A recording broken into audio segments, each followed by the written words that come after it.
El aire en la sala de máquinas era un veneno, caliente, espeso y cargado con el olor sofocante a diésel viejo, agua podrida y óxido en descomposición. Isabela Cortés, de 35 años, estaba encorvada en un túnel estrecho del submarino encallado, el sudor escurriéndole por los ojos. Usaba una máscara improvisada de trapos contra el olor, pero el calor húmedo del manglar era implacable. El submarino de 15 metros, un armatoste fantasma en el pantano, era ahora su mina. Necesitaba plata rápido. La pandilla local exigía la cuota de protección, o se llevarían a Lucas, su hijo de 8 años. La única esperanza de Isabela estaba en el cobre oxidado. El ruido de la sierra para metales resonaba en el espacio claustrofóbico del casco, un sonido estridente que parecía protestar contra la violación del silencio de 30 años. Estaba atacando un panel de control oxidado, luchando por arrancar el cableado de cobre para venderlo como chatarra en la ciudad. El agua podrida del manglar le llegaba a la cintura en la bodega de carga, pero aquí, en la sala de máquinas, solo le cubría los tobillos. El metal estaba increíblemente corroído. Empujó el panel con el hombro, intentando forzarlo. El panel cedió con un chirrido horrible, el sonido del metal rasgando el óxido, e Isabela casi se cae en el hueco. El panel roto reveló una cavidad oscura y sucia, llena de polvo y escombros. Pero lo que había allí dentro no era basura. Pegado con cinta adhesiva plateada, como un vendaje aplicado a las prisas, había un sobre de plástico impermeable. Isabela lo jaló, sintiendo la rigidez del plástico. Lo abrió con las manos temblorosas, conteniendo la respiración, esperando encontrar quizás la joya perdida de un narco o un fajo de billetes viejos. Pero lo que encontró fue una fotografía, una Polaroid descolorida y amarillenta, doblada a la mitad, protegida por el plástico. Abrió la foto con cuidado. La imagen la golpeó con la fuerza de una marea. El shock no vino del ambiente, sino de la historia. Era un hombre joven, sonriendo, con un rostro que conocía por fotografías viejas y polvorientas de la familia. Era su padre, el hombre que desapareció en 1995 y fue difamado como el ladrón que se había robado el fondo de pensiones de los pescadores. Estaba allí, en un ambiente que parecía ser el interior de la cabina de un barco, y a su lado, con el brazo casualmente echado sobre su hombro, había otro hombre, un hombre que veía en la televisión todos los días, el gobernador Ricardo Don Rico Montalbán. La sonrisa confiada del gobernador, 30 años más joven y sin el pelo canoso de político, era inconfundible, pero el contexto era aterrador. Su padre no estaba en un muelle de pesca, estaba en un narco submarino, abrazado a un hombre que hoy era el gobernador. Atado bajo el asiento en la foto, visible e inconfundible, había un paquete de ladrillos sellado con cinta adhesiva, del tipo que solo contenía una cosa. La verdad sobre la desaparición de su padre estaba allí, en esa foto silenciosa, probando que la leyenda de que era un ladrón era una mentira fabricada. Junto a la foto había un objeto que no había notado antes, apretado bajo el panel. Era un libro, un diario de tapa de cuero, del tipo usado para contabilidad, envuelto en otra capa de plástico. Era el cuaderno de bitácora. Lo abrió, las páginas llenas de una caligrafía apresurada y nerviosa. Las entradas eran sobre navegación, pero los nombres y los números eran códigos. Encontró el nombre Rico, repetidas veces, y al lado números gigantescos seguidos por las siglas USD, la plata, la fortuna. El tesoro no eran las barras de cobre, era lo que ese libro guardaba. Isabela retrocedió, cayendo al agua podrida, el golpe sordo de su cuerpo en el agua sin importarle. Estaba helada, congelada, no por el frío del agua, sino por el shock. El sudor le corría por la cara mezclándose con la mugre del manglar, el robo del fondo de pensiones, el gobernador, el submarino, el diario. Todo se fundió en una única y aplastante revelación. Su padre no era un ladrón. Era el cómplice de un asesino que subió al poder. Y el peso de $50 millones y el asesinato de su padre cayeron sobre sus hombros, convirtiéndola en la testigo de un crimen de 30 años. Antes de que descubramos la extensión de la traición de Don Rico, ¿Y por qué la vida de Isabela ahora vale menos que 1 kilo de cobre? Cuéntanos en los comentarios. ¿Crees que el tiempo cura todas las heridas o solo las esconde en lugares más profundos?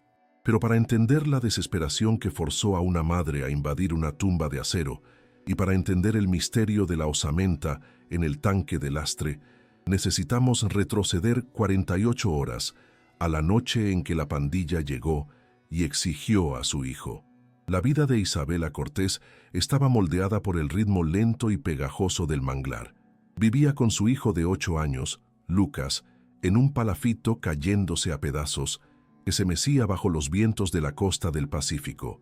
El olor era constante, lodo sulfuroso, sal y el olor metálico del agua estancada. Su profesión era primitiva. Recolectaba cangrejos y mariscos en las raíces retorcidas, vendiéndolos por monedas que apenas pagaban el queroseno para la lámpara. A pesar de la miseria, Lucas era su sol. No tenía zapatos, pero tenía la risa de un niño de mar, y eso era todo lo que Isabela tenía de valor. Pero había una sombra que se cernía sobre ellos, más densa que la niebla de la mañana en el manglar. Era el estigma de su padre, Pedro Cortés. Había desaparecido misteriosamente en 1995, en un barco de pesca. La historia oficial, esparcida por el entonces joven fiscal Ricardo Montalbán, ahora gobernador Don Rico, era que Pedro se había robado el fondo de pensiones de los pescadores de la cooperativa y había huido al mar. El honor de Pedro, un hombre de trabajo, fue destruido. Isabela, la hija, heredó la deuda moral y la culpa. Nadie en la pequeña comunidad de pescadores la ayudaba. La veían como la hija del ladrón, una portadora de mala suerte y un recordatorio del dinero que se fue. El estigma social los aisló. Cuando Isabela intentaba vender sus cangrejos en el mercado, los otros pescadores y vendedoras desviaban la mirada y susurraban, y los compradores siempre regateaban el precio a la baja, alegando que la hija del ladrón no merece ganancia. Intentaba proteger a Lucas de la verdad, pero él sentía el desprecio de la comunidad. Era el único niño que no era invitado a jugar fútbol en el muelle, el único cuya ropa estaba demasiado remendada. La soledad era una carga pesada para Isabela, pero el terror de que Lucas creciera en la miseria y bajo la sombra de la mentira de Montalbán era lo que le impedía dormir. La pobreza era un círculo vicioso, el clima de la costa era implacable y el palafito, que había sido el hogar de su abuelo, se estaba deshaciendo. El techo goteaba en todas las tormentas y el agua salada roía los pilotes de madera. Intentaba arreglarlo con pedazos de lona, pero no tenía clavos. Necesitaba plata para madera y medicinas. Lucas tenía una tos persistente y sabía que la humedad de la casa de palafito la estaba empeorando. El miedo de que enfermara de verdad era el pánico constante que la impulsaba a luchar contra el manglar todos los días. La tormenta externa vino en forma de El Buitre, el líder de la pequeña pandilla que controlaba el estuario. Cobraban un impuesto de protección a los pocos recolectores de cangrejos y pescadores que aún operaban en la zona. Llegó a su palafito, acompañado por 2 hombres grandes y silenciosos, la lancha deslizándose por la marea alta. «Se acabó el tiempo de caridad, Isabela», dijo el buitre, sonriendo, sus dientes brillando como metal al sol del pantano. «Tu impuesto está atrasado. Le damos seguridad a tu zona, y la seguridad cuesta». Isabela suplicó. «No tengo plata, buitre. La marea está mala. Solo agarré 20 cangrejos hoy». El buitre ignoró sus lágrimas. Señaló a Lucas, que jugaba con un juguete roto en el rincón del palafito. La sonrisa del buitre se ensanchó.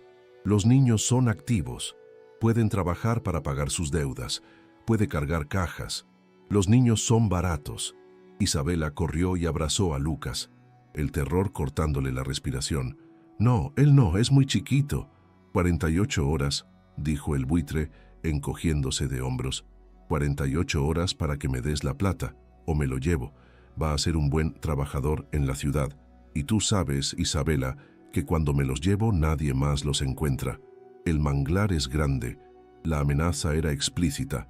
No era solo dinero, era la esclavitud o la muerte para su hijo. El aire en el palafito se puso pesado, y el olor a diésel de la lancha de El Buitre se mezcló con el olor a azufre del lodo. Isabela pasó el resto del día en una carrera desesperada. Intentó vender todo lo que poseía, la olla de aluminio, el pequeño radio, hasta la cobija que era su único lujo, pero nadie quería comprar. La gente sabía de la amenaza de El Buitre. Comprarle a ella sería involucrarse. Solo consiguió $3 por la olla. Necesitaba 100 veces más. Con cada hora que pasaba, el miedo a El Buitre se materializaba en la imagen de Lucas siendo llevado al barco para nunca más volver. Miró hacia el manglar. Había una leyenda que siempre había oído: el monstruo del manglar, el submarino encallado, a 40 minutos en barco o 2 horas de caminata por el lodo, que nadie se atrevía a visitar.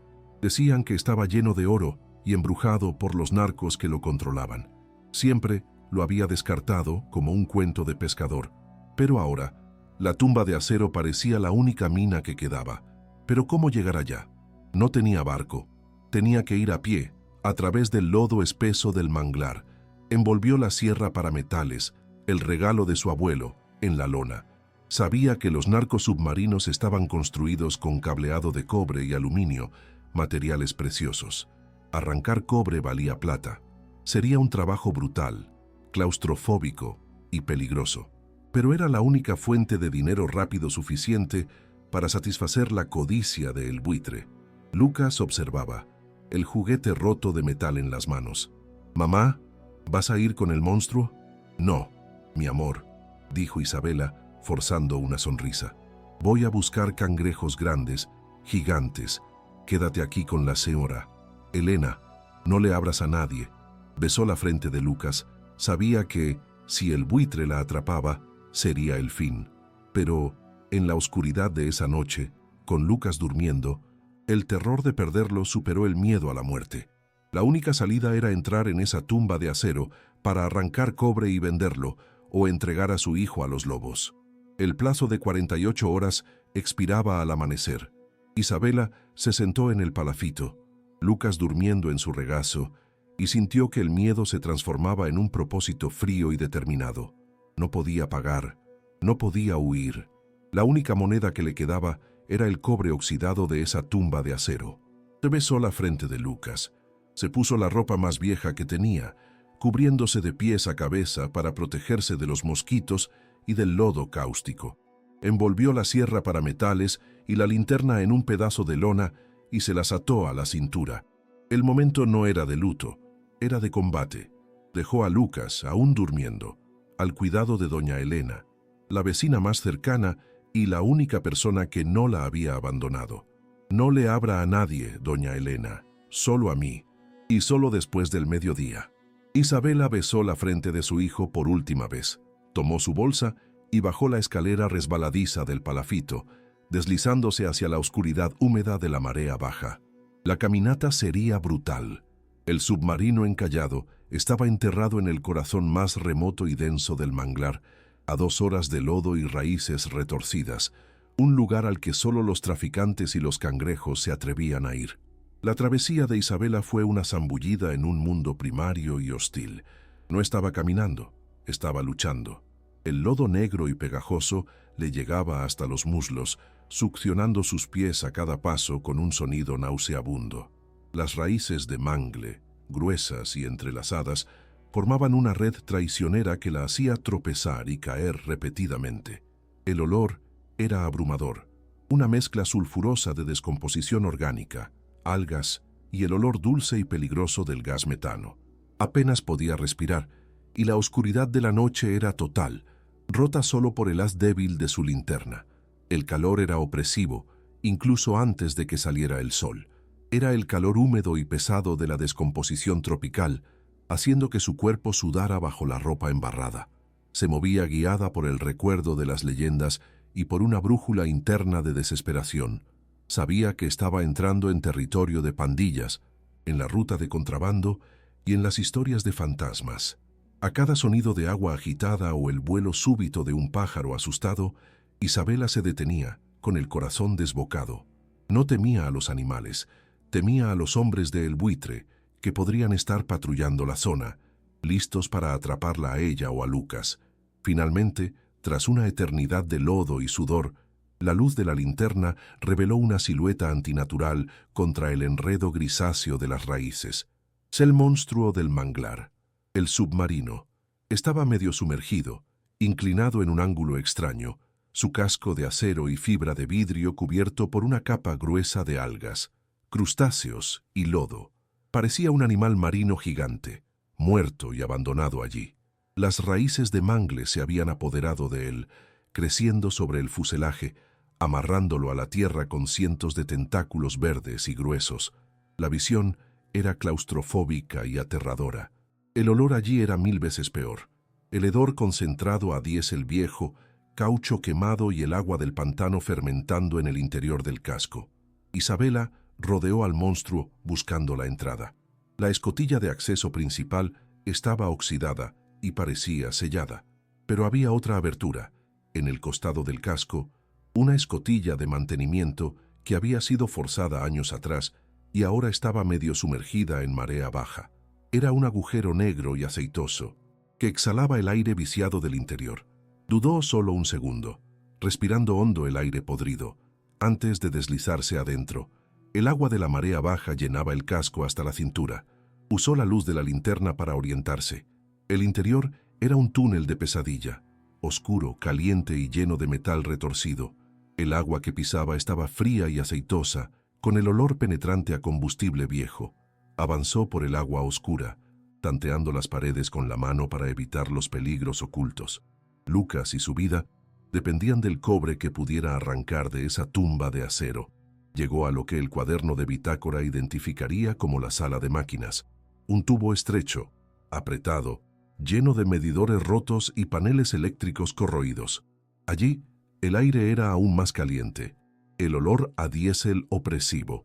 Vio lo que buscaba: paneles de control, llenos de cableado de cobre y aluminio, el tesoro escondido que podría salvarla. Usó el machete para cortar las enredaderas que habían invadido la sala por una escotilla de ventilación rota, limpiando una pequeña área. Empezó a trabajar en un panel de control. El cableado de cobre era grueso, pero el metal de los tornillos estaba soldado por el óxido. El ruido de la sierra para metales, un sonido estridente de metal contra metal, era ensordecedor en el espacio confinado. Necesitaba arrancar el panel entero para acceder a los cables principales.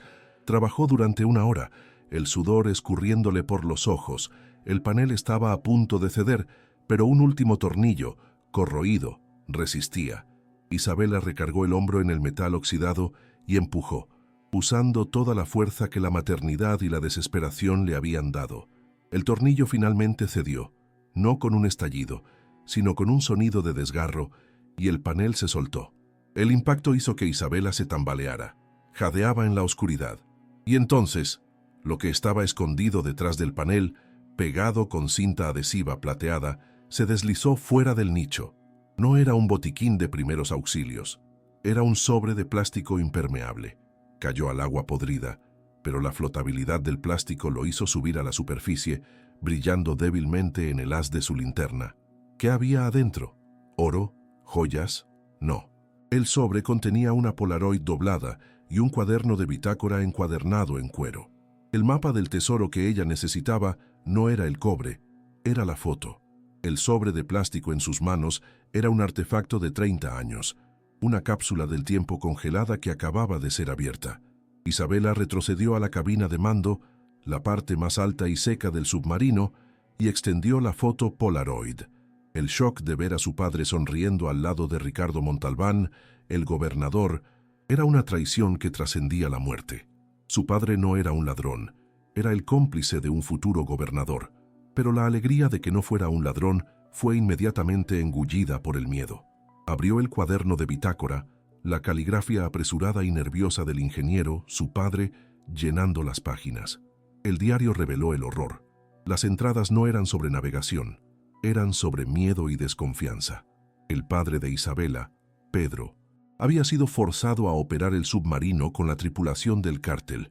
Detallaba el cargamento, paquetes de cocaína y, lo más importante, $50 millones en efectivo, la ganancia de la transacción. Pero la última entrada, fechada en 1995, Era un grito de terror. Rico llegó al punto de entrega. Se está riendo. Planea hundir el sub. Quiere todo el dinero. Nos va a matar y a decir que robamos el fondo de pensiones. Tiene el arma ahí. Isabela leyó la última línea de la entrada, la tinta corrida por el sudor o las lágrimas. Si alguien lee esto, sepa que Rico es un asesino. El lastre está en el tanque 3. Es mi último acto. La furia de Isabela era un fuego blanco en el espacio claustrofóbico. La fortuna de 50 millones de dólares, el imperio político de Montalbán, todo nació de una traición en esa sala de máquinas. Su padre no había huido con el dinero. Había sido traicionado, muerto y difamado. ¿Pero qué significaba el lastre está en el tanque 3? La pregunta sobre el lastre la impulsó. Sabía que Lucas estaba seguro con la vecina, pero el tiempo se agotaba. Volvió a la sala de máquinas, el agua podrida y fría a la altura de la cintura. El olor a diésel y podredumbre era insoportable. Usó la luz de su linterna, buscando el tanque del lastre 3, que estaba en la bodega de carga, ahora sumergida. El lastre generalmente estaba hecho de plomo o agua, pero el diario hablaba de un peso extraño. Tanteó la pared de metal, encontrando la escotilla redonda del tanque del lastre. Estaba oxidada, pero no sellada. Usó la barreta para forzar la escotilla. El sonido de metal rechinando resonó. El agua aceitosa y oscura dentro del tanque comenzó a mezclarse con el agua de la bodega. El olor a descomposición y diésel se intensificó, casi haciendo que Isabela vomitara. Apuntó la linterna hacia adentro, a la oscuridad húmeda del tanque del lastre. Y allí, en el agua oscura, estaba. No era plomo. Era una osamenta humana, acurrucada en posición fetal, sujeta por el cinturón de seguridad del asiento auxiliar que había sido instalado allí. El lastre era su padre. El dolor que golpeó a Isabela fue físico, un grito silencioso. No gritó, se atragantó, se arrodilló en el agua podrida, el cuerpo temblando de luto, miedo y rabia. Su padre, Pedro Cortés, el hombre difamado, el que ladrón, había estado allí todo el tiempo, sellado en el tanque por su asesino. Los ojos de Isabela estaban fijos en la osamenta y entonces lo vio. En uno de los dedos, en lo oscuro del fondo del tanque, un brillo débil, la alianza de matrimonio, la última pieza de la prueba y la confirmación final de la tragedia. Su padre nunca se quitaría esa alianza.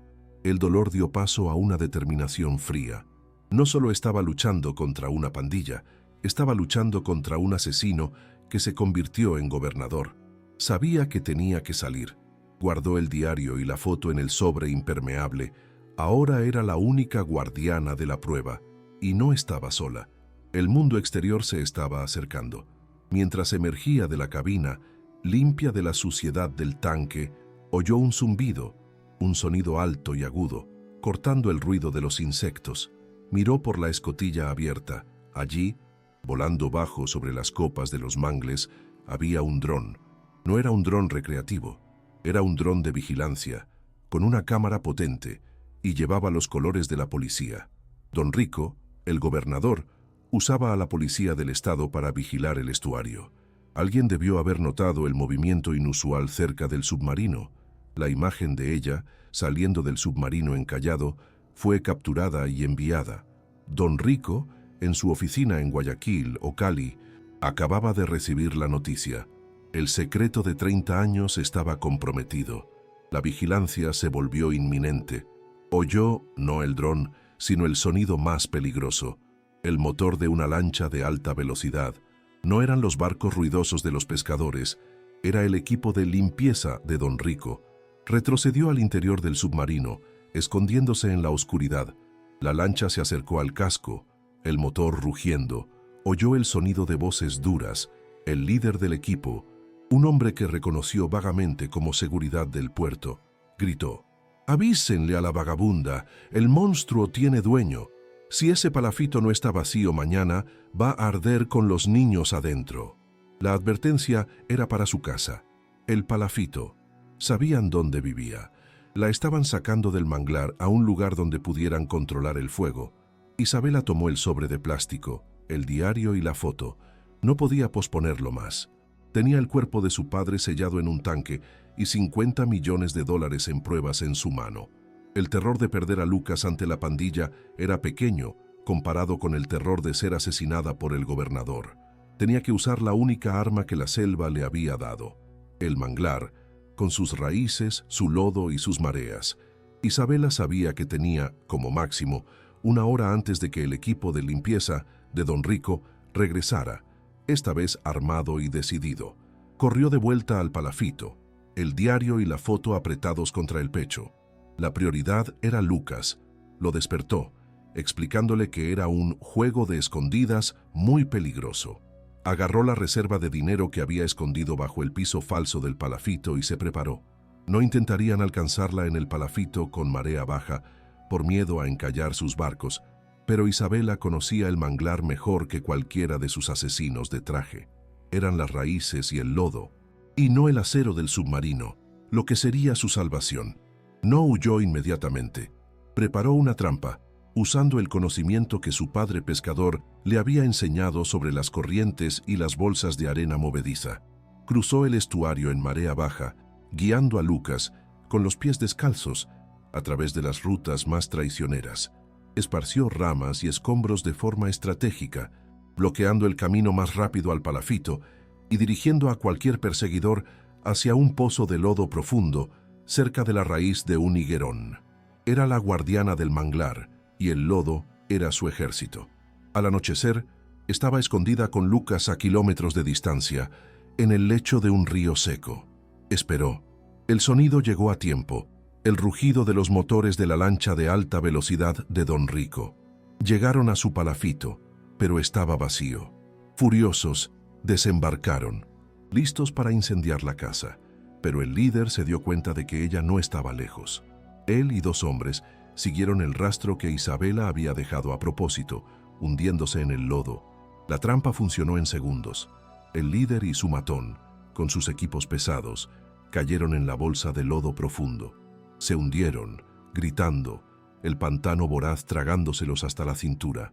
El caos y el pánico de los hombres atascados le dieron a Isabela el tiempo que necesitaba.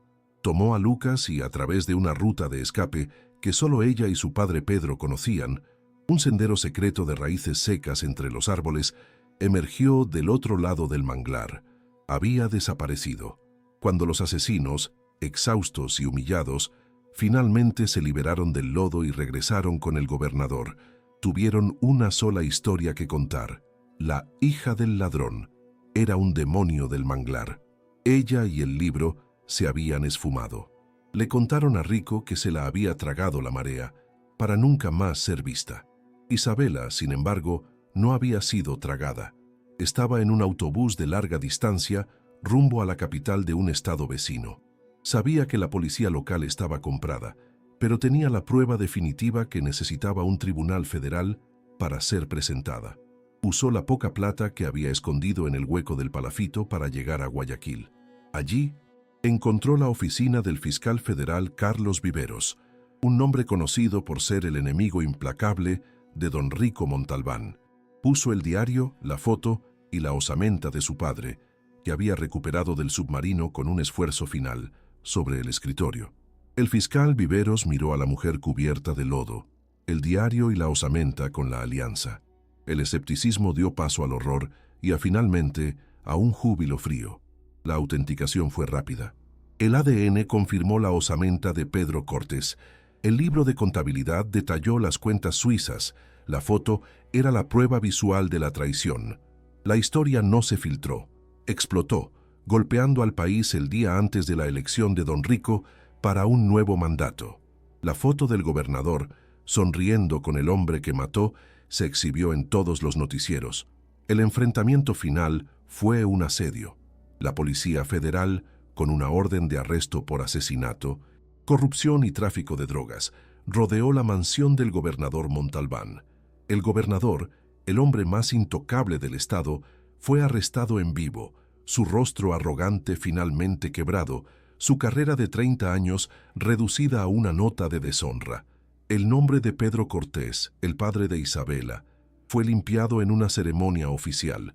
No era un ladrón, era un mártir. El legado de Isabela no fue solo la venganza, Recibió una recompensa sustancial del gobierno por su denuncia y la indemnización por el asesinato de su padre. La plata de $50 millones de las cuentas ilícitas de Don Rico fue repatriada y revertida a la comunidad de pescadores y recolectores de cangrejos. Isabela usó su recompensa para construir una nueva vida para Lucas, en un lugar seguro, y se aseguró de que su padre, Pedro, fuera enterrado con dignidad. Y dicen que la marea que sube en el manglar ya no trae el miedo del pasado, sino la certeza de que, incluso en las aguas más turbias y profundas, la verdad siempre flota,